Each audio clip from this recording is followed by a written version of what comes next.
Paling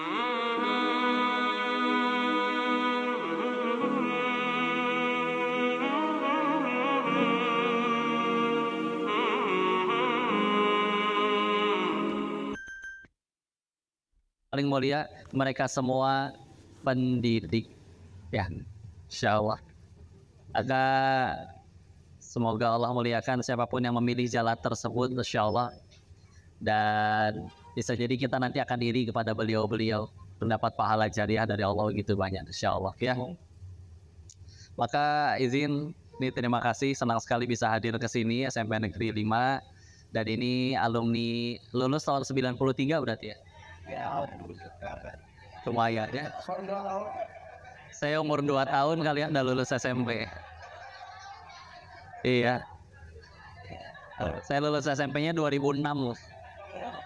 Ya, tapi ya ini mah bukan ceramah ya, sama-sama mengingat Allah aja. Dan aslinya mah nggak pantas. Ya, layak Allah matikan ketika masih bermaksiat di sana. Allahnya aja yang maha baik ya.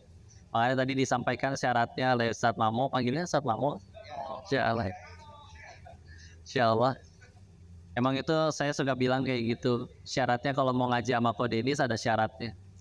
Meskipun gaya ya kiai-kiai aja nggak ada syaratnya, tapi ini penting ya, supaya tidak tergelincir ya. Syaratnya tadi sederhana, yang diingat jangan si kokohnya, tapi pencipta si kokohnya.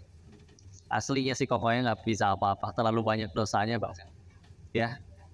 Bismillah, kita mulai dari yang disampaikan. Saya pengen mulai dari yang disampaikan Bu Tati dulu ya. Jadi bicara tentang hati, saya. Begini, saya. Kita ambil pelajaran dari kisah ini ya. Suatu ketika ada seorang dermawan dapat rezeki, maka dia belikan kambing. Kambingnya minta tolong ke ustadz di desa tersebut, Ustadz tolong dipotong bagi-bagikan ya ke masyarakat. Tapi saya request bagian yang paling buruk dari kambing tersebut. Ya. Beres dipotong, dibagikan, semua udah kebagian, setor ke rumah sang dermawan. Ternyata begitu dilihat di kantong isinya, oh ternyata adalah lidahnya sama hati. Besoknya dapat rezeki lagi, Pak. Beli kambing lagi, ke ustadz lagi. Pak, tolong dibagikan ya. Semuanya mudah-mudahan kebagian. Tapi kali ini mah beda. Kemarin saya minta bagian terburuk, hari ini saya minta bagian terbaik dari kambing ini. Siap, Pak Dermawan. Dibagi potong, bagikan, diantarin ke rumah Pak Dermawannya. Begitu dicek isi kantongnya, bagian terbaiknya ternyata lidah dan hatinya juga. Ditanya dong, kenapa sama Ustaz? Kemarin terburuk ini, sekarang yang terbaik juga ini. Maka ternyata ada pelajaran yang disampaikan. Manusia juga begitu. Bisa menjadi sebaik-baiknya manusia kalau hatinya dan lisannya baik. Dan bisa menjadi serendah-rendahnya makhluk kalau lisannya dan hatinya buruk. Ya. Nah, kita lagi terutama ininya ya. Karena ini mah moncong teko doang nih. Karena teko hanya mengeluarkan isi teko. Isinya kopi, keluarnya kopi, dan bukan pesulap ya. Nggak akan berubah. Ya. Maka kalau misalkan pengen jadi sebaik-baik manusia, yuk bismillah. Saya mau melanjutkan dari yang kadang suka dijadikan horor oleh orang-orang yang reuni itu, kadang sebagian ngerasa minder terus gak berani datang gitu. Ya, apalagi kadang bagi sebagian dijadikan sengaja pakai mobil terbaiknya, jam tangan termahalnya dan lain-lain. Ya, maka dari sahabat mulia Abdullah ibnu Mas'ud dikutipkan dari kitabnya Imam Ahmad rahimahullah dalam kitabnya Az-Zuhud. Beliau punya nasihat kayak gini. Semua orang adalah tamu. Semua yang kita miliki hanya titipan. Yang namanya tamu pasti akan pergi. Yang namanya titipan harus dikembalikan. Terus apa yang tersisa milik kita? Ya. Maka sungguh rugi kalau misalkan kita fokus ngejar dikumpulin deh itu semua. Padahal aslinya yang tersisa tidak ada. Ya. Karena kadang manusia itu hanya sibuk fokus ngumpulin pahalanya di ember pahalanya masing-masing. Tapi kadang lupa untuk mengecek ember pahalanya bocor nggak.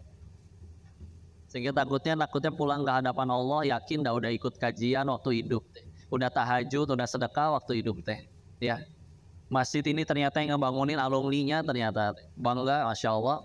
Begitu nyampe di hadapan Allah, setor embernya, ini kosong, ya, bocor ternyata embernya. Apa yang paling bikin bocor? Tadi hatinya ada yang salah, ya.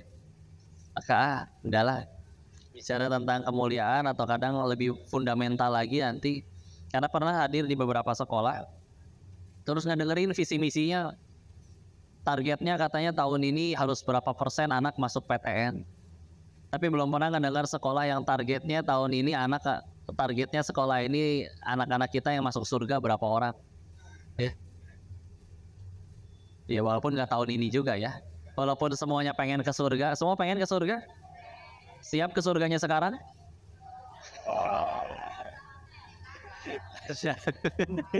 Masya Allah. Tapi ya, punten ya, di sini kita ambil pelajaran ini ya. Salah satu hal yang juga menjadi pertimbangan paling kuat kenapa saya pulang meninggalkan bisnis perjudian yang di Thailand. Karena awalnya memang cuma ngerasa jenuh doang, bosan. Karena lama-lama sesuatu yang terlalu sering tuh biasa. Bahkan izin, nerima uang terlalu sering aja kerasa biasa. Ya. Kalau pertama kali gajian, kenapa ngerasa pertama kali gajian itu senang? Karena ya baru pertama, ya. Tapi coba udah gajian 500 kali dengan nominal yang tetap sama. Akhir tuh biasa ya. Sama kayak ngelihat handphone terbaru, senang tuh. Hari pertama dipoles, balas WA sekali, di lap, lebih glowing dari wajahnya sendiri ya. Tapi udah 5 tahun pakai, beda perlakuan. Makan all you can eat. 5 menit pertama begitu menggoda itu daging. Tapi setelah 2 jam dikasih lagi gikungo, nggak mau. Ya. Ya sama, ngerasainnya berapa? Awalnya senang dapat nyampe ada di titik 80 juta sehari teh udah. Ya. Tapi lama-lama biasa, beneran cobain. Sampai kami ngobrol sama beberapa direksi PJB waktu itu. Mereka kesimpulannya satu, orang yang pada pengen jadi kaya segitunya, sederhana ada alasan paling utamanya, karena belum pernah kaya, udah gitu aja. Iya, udah pernah mah cobain aja, biasa aja nanti. Makanya nanti sampai ada istilah OKB ya. Orang kaya bodoh. Orang kaya bingung. Ya. Orang kaya baru ya. Kayak lama-lama bosan, jenuh. Kira ketemu kan di sini karena kalau misalkan baru 80 jutaan sehari ke sebulan tuh baru 2,4 miliar. Di sana banyak benar judi yang lebih kaya. Ya. Yang lebih kaya ketemu, oh lebih darurat, lebih stres. Sampai diajak ketemu nggak bisa karena katanya harus ketemu psikiater, pengen minta obat tidur. Ternyata ya Allah, secapek apapun mereka nggak bisa tidur kecuali harus minum obat itu. Ternyata mudah tidur tuh nikmat ya. Kita mah di pengajiannya bisa tidur.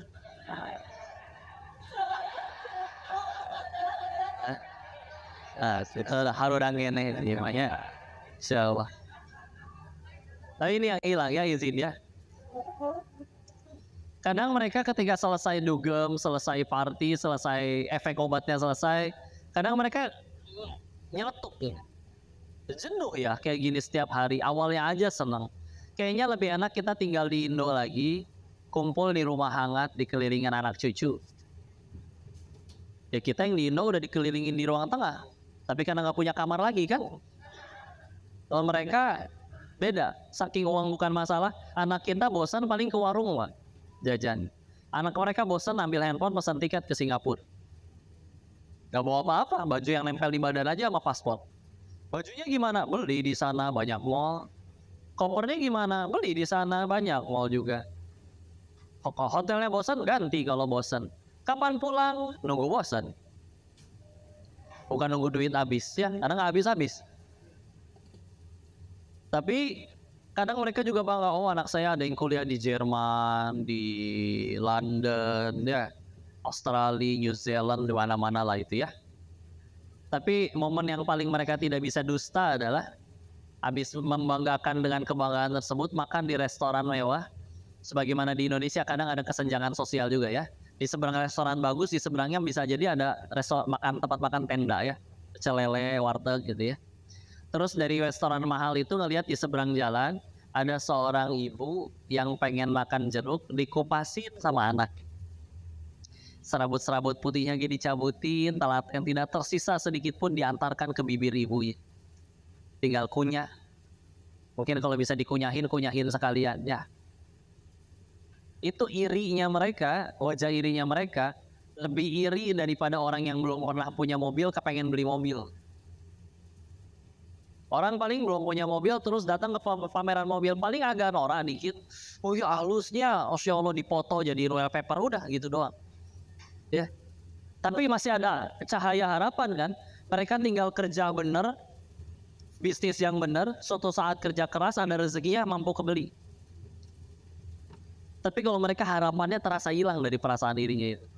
Karena ngerasa, gua yang udah kayak gini nih, penghasilan segini nih, dikagumin orang-orang atau ada orang yang iri kepada mereka sampai segitunya. Tapi kok bagian itu aku nggak bisa dapet deh. Anak-anaknya gimana yang di luar negeri? Terakhir nelpon game bulan lalu, nah itu game minta duit. Nggak minta duit kan nelpon.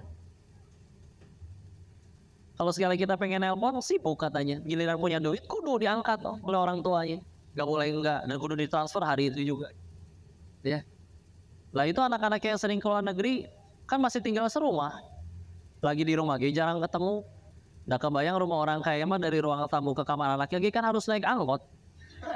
Saking gedenya. Ini hiperbola ya. Tapi kan fasilitas di kamar teh lengkap betul.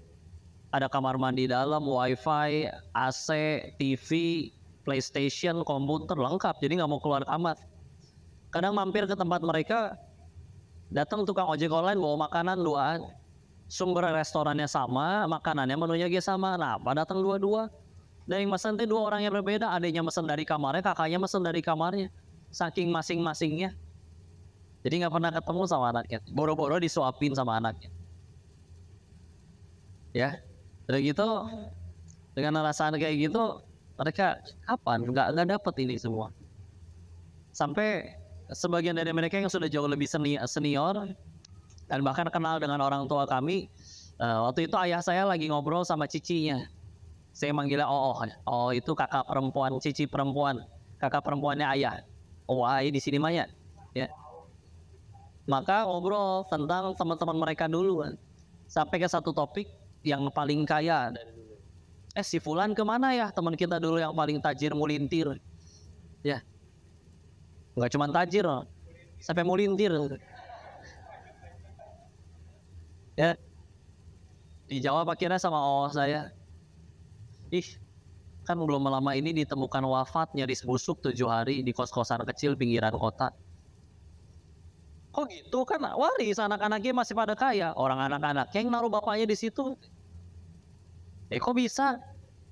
Saya coba harus ada ibroh yang bisa diambil. Saya dengerin dari tadi mereka ngobrol. Ternyata mereka cerita dulu sih bapaknya ini selalu kasih nasihat ke anak-anaknya. Ya.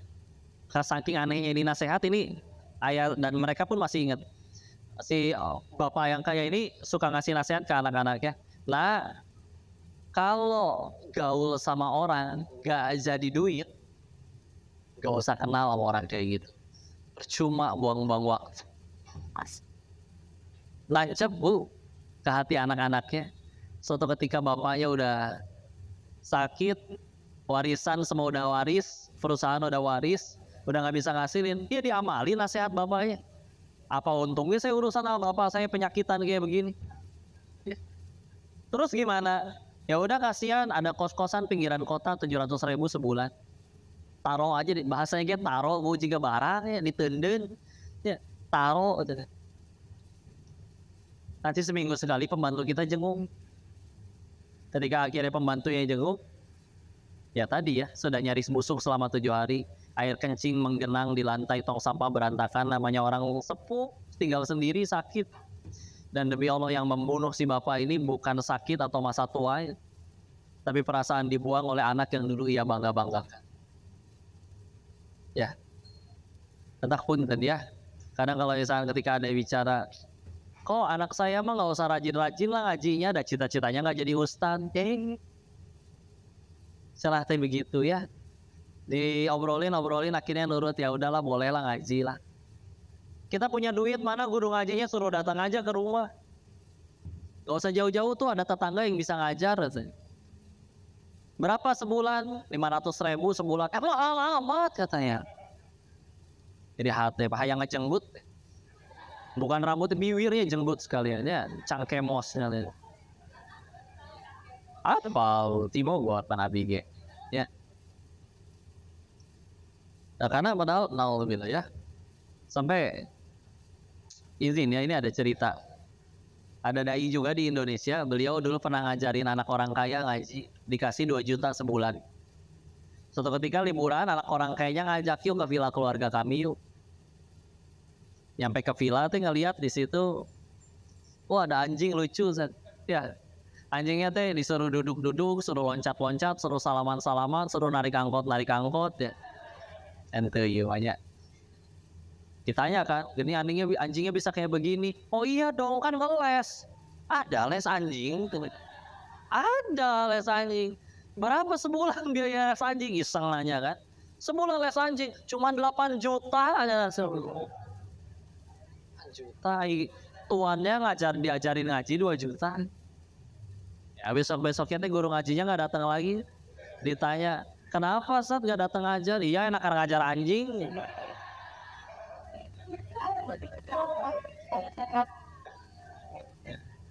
Miris ya. Di Indo sendiri saya pernah ngeliat bimbel, tahu bimbel ya? Bimbingan belajar. Ada spanduk gede di depannya, tulisan 80 juta. Pas dideketin, naonnya tadi 80 juta. Persiapan untuk masuk, oh kirain masuk surga nih jika namanya. 80 juta tuh udah mehong ya. Begitu dilihat dari dekat ternyata persiapan masuk PTN. Di angka 80 jutanya dikasih bintang teh ya. Biasa sih pojok kanannya nanti ada keterangan ya. Keterangannya naon coba? Etakin tentu lulus. Ya tuh kan yang nentuin malah kampusnya bukan bimbelnya. Tapi anggar weh ada yang hasil oh itu tidak mahal, ayo nah belajar di situ. Yang penting masuk PTN. PTN sana surga ya tante. Yang kalau misalkan nyampe situ ternyata mohon maaf ketemu lawan jenis yang akhirnya malah jadi pacaran, malah jadi dosa, rusak. Rujit malah. Rusak melejit.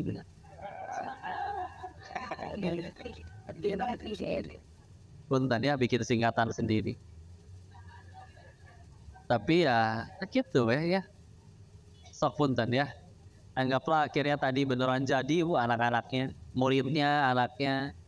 Tapi ternyata setelah mereka jadi orang hebat sekalipun, tapi orang tua atau gurunya diperlakukan sebagaimana film-film azab Indosiar. Ayo. Masih berani dibanggain?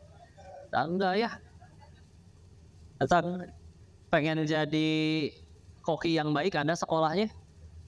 Ada.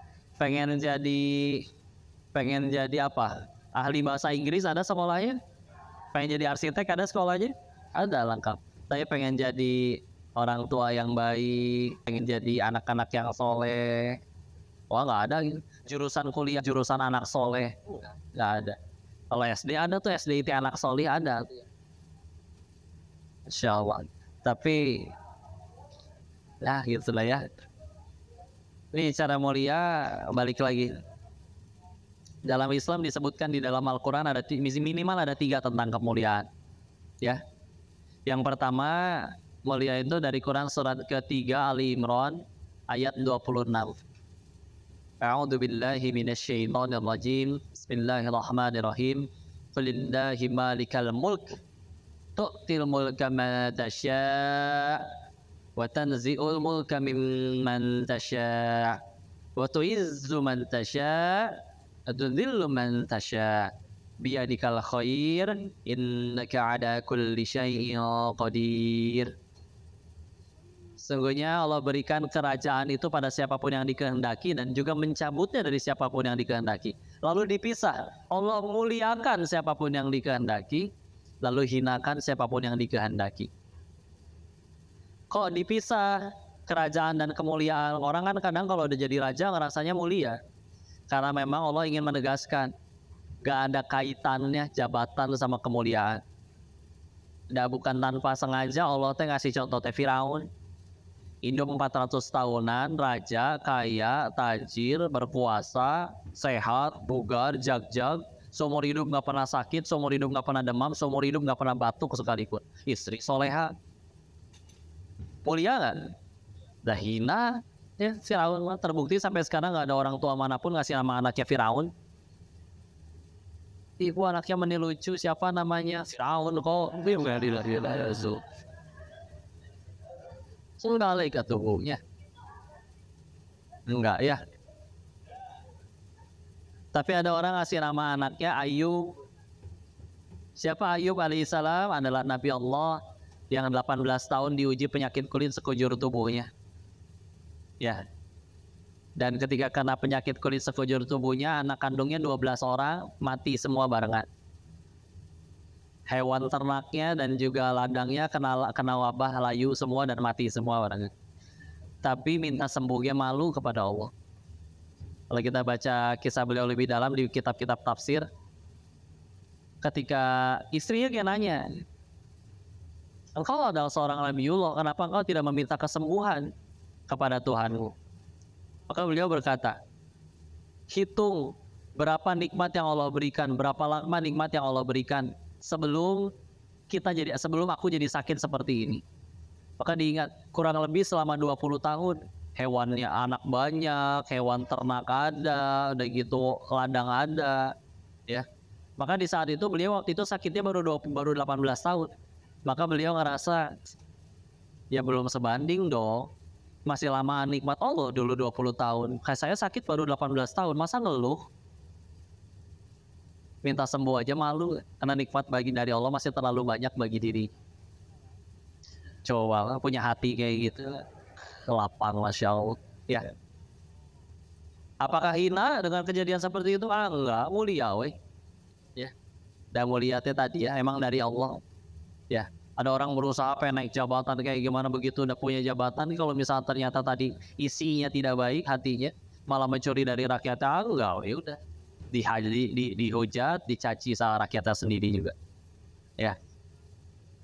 Yang kedua, kemuliaan. Ada nggak berarti yang bisa kita lakukan untuk gapai kemuliaan tersebut? Kalaupun ada yang bisa dilakukan, Quran surat 49 Al-Hujurat ayat ke-13 nih. Ayatnya panjang, tapi di tengahnya Allah mengfirmankan, Inna akramakum indallahi atqakum.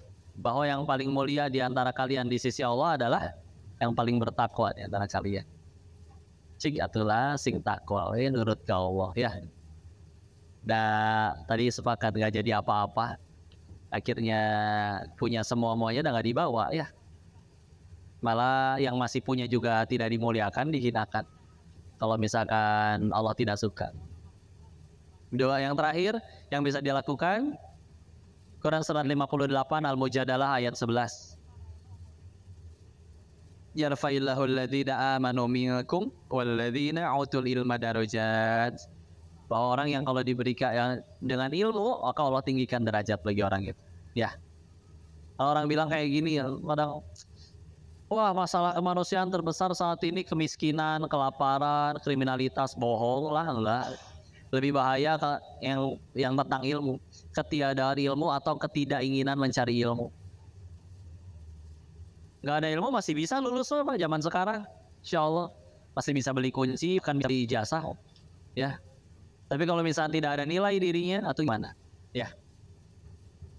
Akhirnya kerja juga, nggak ada yang mau gaji, beban, tiap bulan juga dipecat, ya. Terus akhirnya kalau misalnya udah jadi beban, nggak ada kemampuan, nggak ada yang mau ngasih kerjaan, nggak punya duit, nggak ada yang mau ngasih kepercayaan, nggak ada kemampuan untuk menafkahi diri sendiri, ya udah. Akhirnya lapar tidak didampingin iman, nyuri, ya, kriminal jadi ya sudah, ya, bukan tanda kemuliaan. Saya pakai ilmu bismillah ya. Izin saya kenal sama seorang fotografer, seumur hidup nggak pernah nyebar CV, ya, nggak pernah nyebar lamaran, tapi tiap hari hanya sibuk meningkatkan kemampuannya di bidang tersebut. Maka ya udah diganti, dunia yang nyari. Pak, saya pengen nikah, dipoto ku bapak. Kapan neng? Bulan depan. Maaf, dah bapak jadwalnya penuh 2 bulan ke depan. Saya ganti Pak, nikahnya jadi 3 bulan lagi, yang penting difoto ku bapak. Untung cuma ganti jadwal, bukan ganti calon. Ya. Ya aku ahlinya kayak gitu ya. Masya Allah, nah, ini titipannya nanti ke anak-anak kita ya. Kalau anak-anak kita seolah saya menikah dengan ibu ya. Kira anak kita, anak-anak kalian gitu. Anak-anak semuanya lah ya. Yuk ah, yuk ah keras. Ayo no hoyo. Dalam si koko mah banyak dosa jangan ya. Ya kayak ilmu ya. Insya Allah. Yuk keras sama diri kita sekarang. Nanti dunia yang akan datang dengan lembut kepada kita. Karena kalau kita lembek sama diri kita sekarang, yang lain lagi nggak belajar, yang lain lagi nggak ngapalin ya. Maka nanti dunia yang akan datang dengan keras menegur kita. Dengan pahitnya pengangguran, pahitnya kelaparan, pahitnya malu ketika ketemu di reunian. Ya. Dulu kelompok bareng ke satu kelas. Tapi nanti setelah 40 tahun kemudian, kenapa dia mah udah punya banyak kebaikan, aku malah punya banyak utang. Ada yang kayak gitu. Ya. Kan tergantung dari kita yang sekarang menentukan masa depan kita jadi apa. Ya. Kok emang kalau misalnya tidak kaya hina enggak juga, banyak yang tidak kaya tapi mulia di sisi Allah, bukan standar kemuliaan. Ya. Tapi memang makanya ya sekaligus menutup ini. Kita setiap kali acara selalu dibuka dengan ucapan kita bersyukur atas nikmat iman, nikmat Islam. Kata saya teh pertama dengar itu. Kenapa cuma dua itu doang yang disebut? Emang punya duit gak nikmat?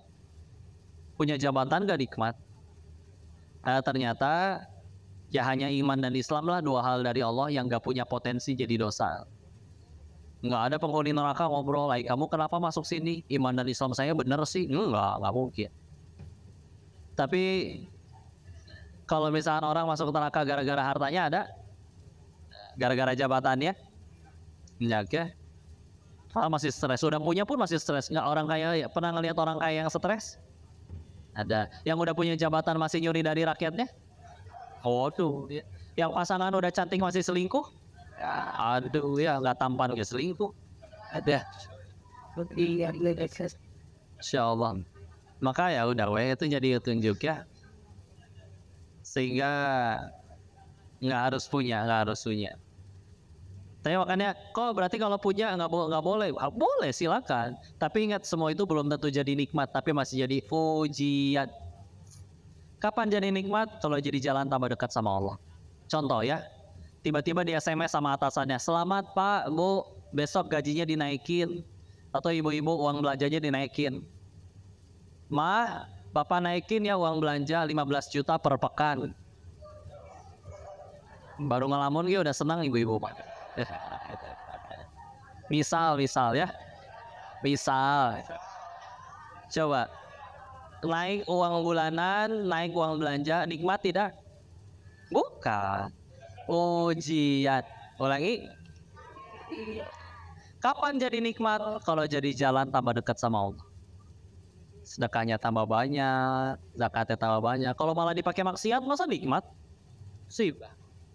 Naik jabatan nikmat bukan? Ujian.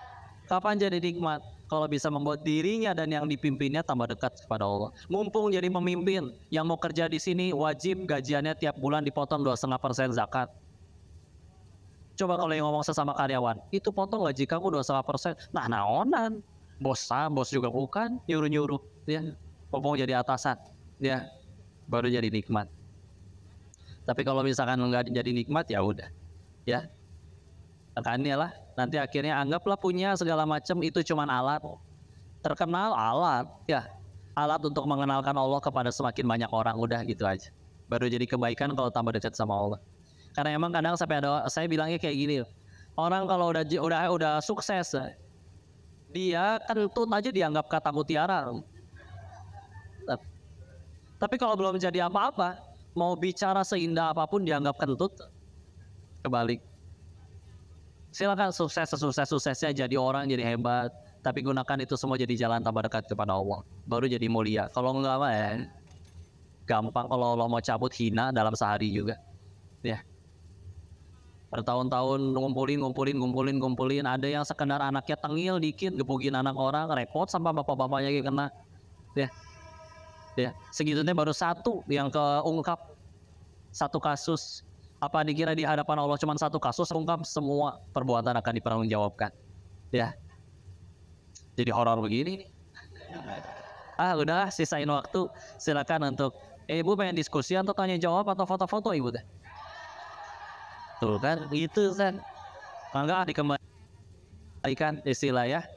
Allahu a'lam bishawab, mudah-mudahan bermanfaat. Wabillahi taufiq hidayah. Assalamualaikum warahmatullahi wabarakatuh.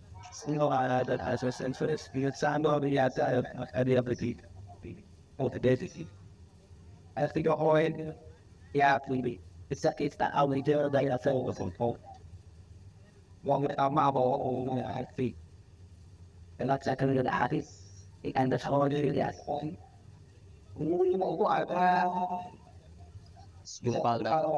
Ini pakai tangan kanan ya, tapi akan kelihatan tangan kiri di kalian karena kameranya mirror.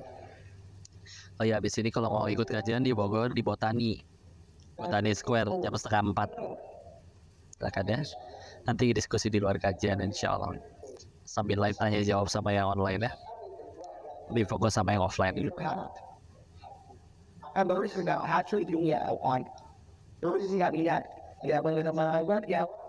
Iya, soalnya udah mulai dari jam 1 tadi. Ininya nanti di dalam mall depan bioskop. Ya,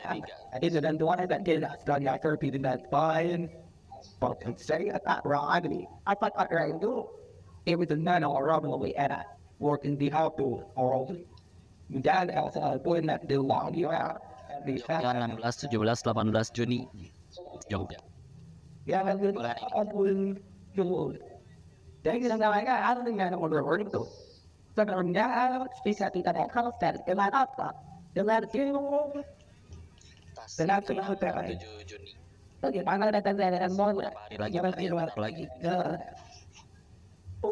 Masih normal, masih 2.0 masih jauh.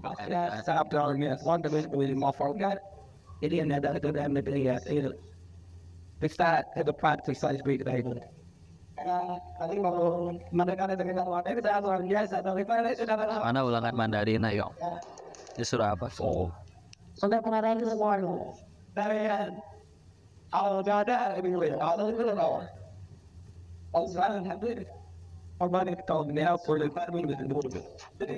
Gurunya Agim, Ustadz Budi Asari.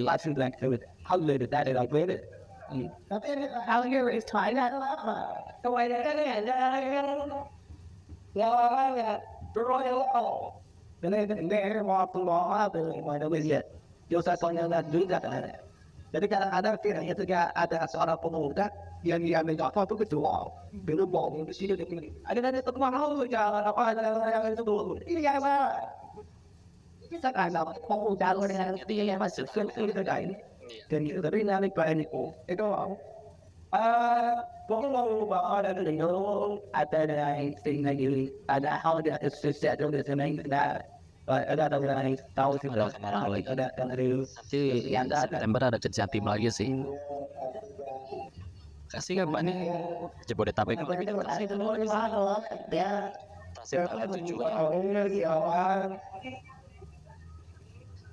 Purwokerto Banyumas belum nih. Yuk selenggarakan. Botani itu acara launching umroh sih, jadi mungkin tidak terlalu lama.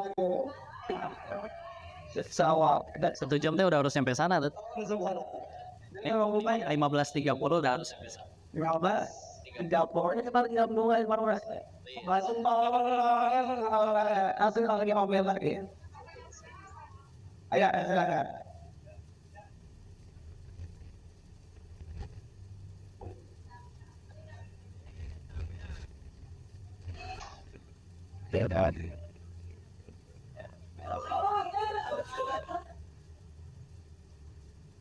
Di SMP Negeri 5 Bogor. Waalaikumsalam warahmatullahi wabarakatuh. Bagaimana caranya mengadakan akar wadah? Supaya saya ada kelompok itu.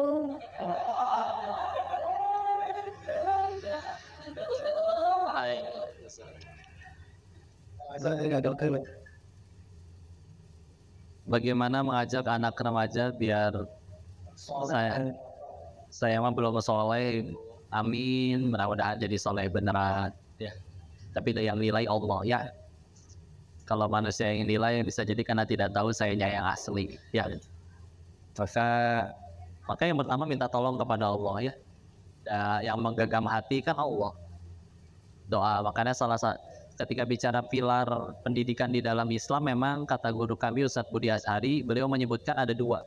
Satu doa, dua keteladanan. Salah satu penyebabnya Imam Syafi'i, murid-murid beliau, anak-anak beliau soleh-soleh semua. Dan beliau kalau bangun tahajud, dan jelas tahajudnya sering ya, nggak jarang-jarang.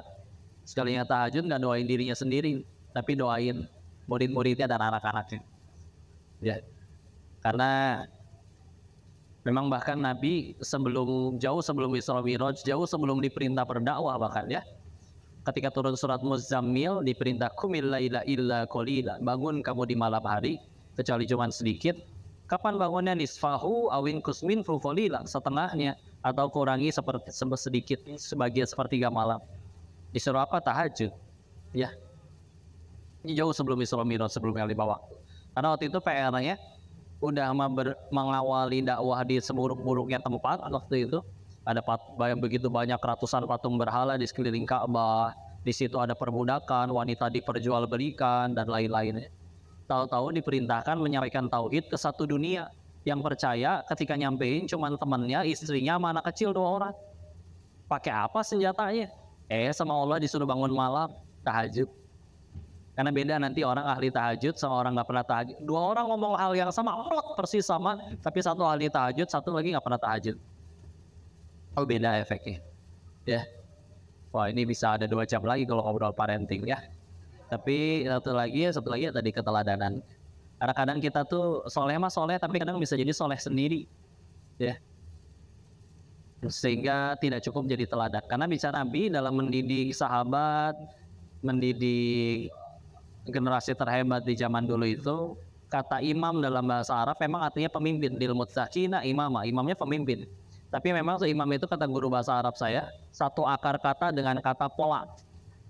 Pola tuh ya pola, kalau ngejahit itu udah ada polanya kan gampang lah. Tinggal ikutin. Kalau nggak ada polanya bingung. Ke atas potong berapa senti, ke kiri potong berapa senti. Ya. Jadi memang Nabi waktu itu juga tidak asal nyuruh, tapi ya kasih contoh. Ya. Sehingga dengan keteladanan itu Masya Allah, ketika karena gini lah, anak-anak lagi main handphone diambil sama orang tuanya, ngadat nggak? Ada. Tapi kalau misalkan dia ngefans sama artis Korea, artisnya datang ngambil handphone si anak, diambil sama idolanya, ngadat nggak? Iya. Jadi kita mungkin belum jadi teladan, ya, belum jadi kebaikan, belum jadi ini bagi mereka. Ya. Maka yuk dorong diri kita, yuk sibuk berkarya, sibuk ini ya. Kurangin scroll TikToknya, kurangin yang kurang manfaatnya. Sibuk apa aja yang jadi kebaikan, bismillah. Kan bikin konten, bukan nontonin konten. Ya. Nonton pasti. Tapi asal yang jadi manfaat. Kadang kan scroll lucu, udah 2 jam berlalu cuman ketawa doang. Ya, padahal 2 jam itu dipakai baca kitab, misal dipakai apa, bismillah. Dan kadang yang bikin, kadang istri kadang susah nurut sama suami. Kadang memang kenapa penyebab alasan paling utamanya, dan istri tahu modal suaminya di rumahnya, di luar mah dikagumi, dicium tangannya, ditunggu nasihatnya, didengar fatwanya. Giliran di rumah bangun subuh 7:30, kan berat pengen nurutnya. Ya, yuk jadi teladan, singkat emang jadi orang teladan. Ya, bismillah. Nanti sisanya, karena kalau doa dapat, keteladanan dapat, nanti tinggal bicara teknis nanti. Anak keluar berapa, ngobrolnya berapa. Dan Islam punya ilmu yang lengkap ya. Ini izin, dan saya baru umur segini gitu, tapi yang disampaikan ini mah dari guru-guru kami tentang bicara parenting di dalam Islam, ada ayatnya, ada dalilnya, ada semuanya. Sehingga bismillah. Ya. Mudah-mudahan jadi orang tua yang juga bisa jadi dikagumi, jadi idola bagi anak-anaknya sendiri. Nanti kalau jadi itu lebih mudah insya Allah. Yang asalnya kita soleh sendiri tidak menjadi idola. Bahkan ada anak tuh takut ketemu orang tuanya sendiri. Nah, gimana pengen dinasehati? Ketemu kita aja mereka males. Ya. Wallahu a'lam bishawab. Mudah-mudahan bisa menjawab tanya ini ya. Biasa, book. Aku dengan anak dengan soal dari yang tertahu. Saya itu yang book. Ya. Itu yang dulu, karena itu wala dan Taurat, ya, untuk satu world itu, ya, setelah itu orang that. Okay, well, then it's later, if I show it to be dating, it's not just about. It's all with that COVID. About highways. Soal berangkat ke Singapura, disuruh Juli ke Singapura. Buat Tani nanti 15.30. Salah It's not what I said. And they, ada that. selesai kelas apa? And I'm like, I'm really not like it. We are down how I like. Oh, I got it. Boy, oh, I got it.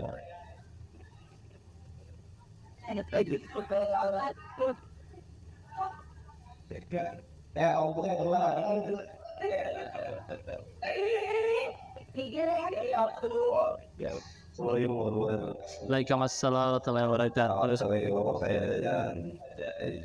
Siap, Ustaz. Satu pertanyaan dari yang beberapa saya yang udah lakukan ini.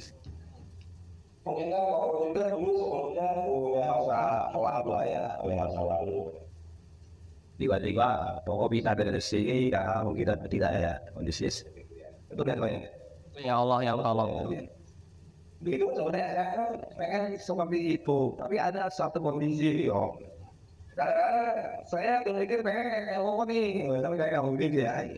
Ada pengen istilah pasangannya sila kecil lah gitu, yang lihat sih. Antum lebih Saya bisa seluruh itu kan suatu kondisi saat itu kita siap bisa pergi tapi harus siap karena kita berbual dunia di itu lebih besar 70-30 gak ada yang ada karena itu sekolah kita nggak bisa kan itu ada yang kita orang itu waktu itu nggak kerja posisi di rumah kerja saya itu bukan jam bikin sholat terus itu belum juga buat ini dari murah dari apa emang bisa di banyak pakai doa ya dia orang bisa di banyak orang berpikir tapi sedangkan kerja ini kan pasti ya itu tempat nggak ada itu lebih besar dibanding sebenarnya.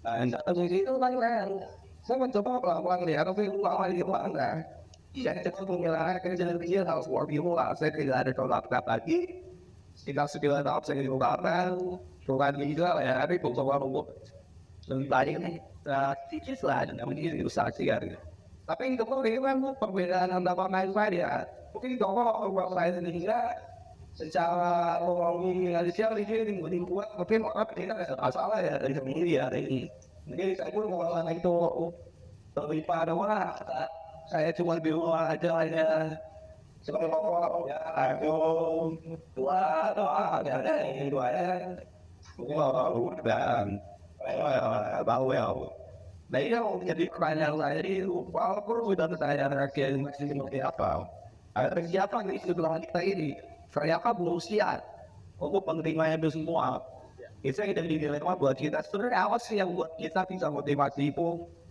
jadi itu aja Baik, bismillah. Insyaallah. terima kasih kalau ini itu Enggak salah enggak itu sebenarnya apa Nggak apa-apa. terima kasih om aja enggak Ya. Syukran Ustaz, antum lebih mulia di sisi Allah ya, insyaallah. Dulu di zaman Umar juga ada pemuda 24 jam di masjid. Sama Umar malah diusir. Ya. Karena memang ditanya kamu 24 jam di masjid, umur lagi muda-mudanya. Terus kamu nyari nafkahnya dari mana? Oh, saya punya adik yang ngasih makan. Maka kata Umar ketika itu, adik kamu itu pahalanya lebih besar daripada diri kamu yang 24 jam di masjid. Jadi maksudnya gimana? Memang kita disuruhnya sama Allah bertebaran di muka bumi. Fa'idza qudiyatis sholatu fantadiru fil ardi wabtagu min fadlillah. Ya, setelah sholat itu ayat 9-nya tentang sholat Jumat, suruh meninggalkan jual beli, biar sholat Jumat suruh bertebaran di muka bumi jemput ini ya Allah. Dan ya alhamdulillah kabar baiknya bukan berarti harus ngebagi ini ke waktunya dunia, waktunya akhirat. Nikmatnya Islam itu kapanpun, ngapain aja pun bisa ada nilai akhiratnya. Kerja nih benar-benar banting tulang, bahkan ngangkat misalkan dia tukang gitu ya, ngangkat sesuatu yang berat, Tapi kalau niatnya benar-benar untuk pengen nafkahin anak istri, itu nilai ibadah. Tengah jalan nggak sampai tempat kerjanya atas izin Allah, naudzubillah misalkan wafat duluan, syahid, husnul khotimah. Ya. Dan kalau kita bicaranya para sahabat zaman dulu, dia pengennya di masjid terus 24 jam. Ngikutin Abu Hurairah, Ahlus Suffah, atau enggak 24 jam nempel terus sama Nabi. Enggak, diusir sama Nabi. Sana kamu mah harus ke medan perang, Khalid bin Walid. Sana kamu mah harus menguasain perekonomian, Abdurrahman bin Auf. Ada yang pengen ikut perang, suruh pulang, suruh belajar bahasa, Zaid bin Sabit radhiyallahu anhu. Ya. Dan maka ya bismillah ya. Dengan berbagai macam peran apapun, kayak tadi, bukannya berarti kalau misalkan harus benar-benar 24 jam tahajud ibadah segala macam, enggak silakan. Kalau bicara ibadah jelas kalah jauh Abdurrahman Khalid bin Walid yang harus di medan perang dibandingkan dengan para sahabat-sahabat yang ahli Quran, Abdullah bin Mas'ud, Zaid bin Sabit ya, dan yang lain-lain. Tapi apakah bicara tentang kemuliaan di sisi Allah? Tetap punya kemuliaan di sisi Allah. Dan dari awal niatnya lillahi ta'ala. Ya. Abdurrahman bin Auf juga diminta jadi pemimpin, malah berkata, ambil saja pisau itu tusukkan ke leherku daripada aku yang jadi pemimpin. Ya. Dan dari awal emang yang paling penting Allah suka. Maka kalaupun ternyata ya silakan perannya masing-masing ya, di bidangnya masing-masing seperti apa, selagi bismillah tujuannya kepada Allah dan juga jalannya tidak melakukan yang Allah tidak suka, bismillah, ada nilai pahala di sisi Allah ya. Karena seperti pemuda yang tadi, dia 24 jam di masjid, bahkan ngerasa mungkin jadi lebih baik di luar sana. Bisa jadi ada yang Allah ini orang nyari duit dari gelap sampai gelap lagi, gak pernah kelihatan di masjid, gak pernah ikut di pengajian, gak ada yang tahu. Bisa jadi 5 waktunya terjaga, masjid di mana-mana ada. Bisa jadi kita malamnya ngorok, dia ternyata malamnya mendirikan sholat malam. Meskipun capek, kerjanya lebih capek dari orang kebanyakan, tapi maksain sholat malam, barang cuma 2 rakaat. Terus kita mah bisa datang ke pengajian kayak gini, bisa jadi kerjaannya lebih enak. Kenapa kerjaannya lebih enak? Dan dulu kuliahnya tinggi. Kenapa kuliahnya tinggi? Dan dulu orang tuanya mampu. Kenapa orang tuanya mampu? Dah aslinya mah Allah yang tolong. Nah, kita yang berada di sini bisa jadi bukan karena kita yang lebih soleh, Allah yang tolong. Ya. Udah gitu, yang ternyata harusnya di duit dari gelap sampai gelap lagi, ternyata dia anak sulung, yatim piatu, adiknya 5. Makanya kudu lebih bangun sana sini. Di sisi Allah bisa jadi mereka yang lebih besar pahalanya. Meskipun enggak. Jadi bukan berarti di niwe ngaji gitu tiap hari. Enggak ada. Saya sambil jualan masih. Dan guru-guru kami dulu Imam Syafi'i juga sambil jualan. Masih punya usaha. Imam Sufyan Ats-Tsauri juga sama, beliau kaya. Ketika ditanya, kenapa engkau jadi orang kaya? Perasaan kayaknya orang yang biasanya paham agama, biasanya sederhana aja. Beliau jawab, aku jadi kaya agar tidak bergantung kepada manusia dan kepada pemerintah. Udah gitu. Jadi niat kayanya bukan supaya bisa kebeli apa dan yang lain-lain, agar supaya tidak bergantung. Jadi nggak apa-apa, perannya masing-masing, silakan. Yang penting tadi Allah suka, jadi amal soleh, caranya dengan cara apapun, selagi niatnya lillahi ta'ala, tidak melanggar syariat Allah, bismillah, jadi nilai pahala yang besar di sisi Allah. Bahkan yang lebih luar biasa, ketika akhirnya ngelihat ada orang yang, waktu itu guru kami bertanya, ke orang yang haji tiap tahun, bukan umroh tiap tahun ya, haji tiap tahun. Ditanya, apa amalannya Pak bisa haji tiap tahun? Udah memakmur, kaya gitu hidupnya. Terus ditanya, apakah Bapak ahli duha? Enggak, jarang duha. Mungkin ahli tahajud? Enggak, terakhir tahajud kayak mabit Ramadan kemarin. Terus apa tuh amalannya? Dijawab oleh orang ini, justru mungkin bukan karena amalannya, tapi justru karena dosa saya jauh lebih banyak. Makanya Allah suruh saya bertaubat di tanah suci. Ada yang tahu bisa jadi ya. Terus bismillah ya Allah. Nggak tahu apa selama ini beramal dan nggak tahu Allah terima atau enggak. Selama ini tobat juga orang bisa jadi udah diampunin tobatnya. Ya, maka udahlah, sayang masing-masing semuanya, yang penting apapun kegiatannya harusnya nyari duit, nggak bisa 24 jam di masjid dengan Al-Quran mangga, tapi selagi niatnya benar, caranya benar, bisa jadi jauh lebih mulia daripada ahli Quran yang sombong, yang kalau nggak dijadiin imam dia ngambek, kalau tidak dipanggil Al-Hafiz dia ngambek, ya. Ya insyaallah. Semoga Allah melihat. Iya, tidak dipanggil haji pundung gitu ya. Alhamdulillah. Padahal Bismillah ya. Cara gapai kemuliaan Allah yang penting tadi niatnya lillahi ta'ala dan caranya ngikutin yang Allah suka. Bismillah. Bapak lebih mulia di sisi Allah ya. Cukup insya Allah 1431. Ada lagi? Di WA aja bu. Insya Allah. Dan assalamualaikum Waalaikumsalam warahmatullahi wabarakatuh. Saya ngomong hukumnya karena itu saya menurut Islam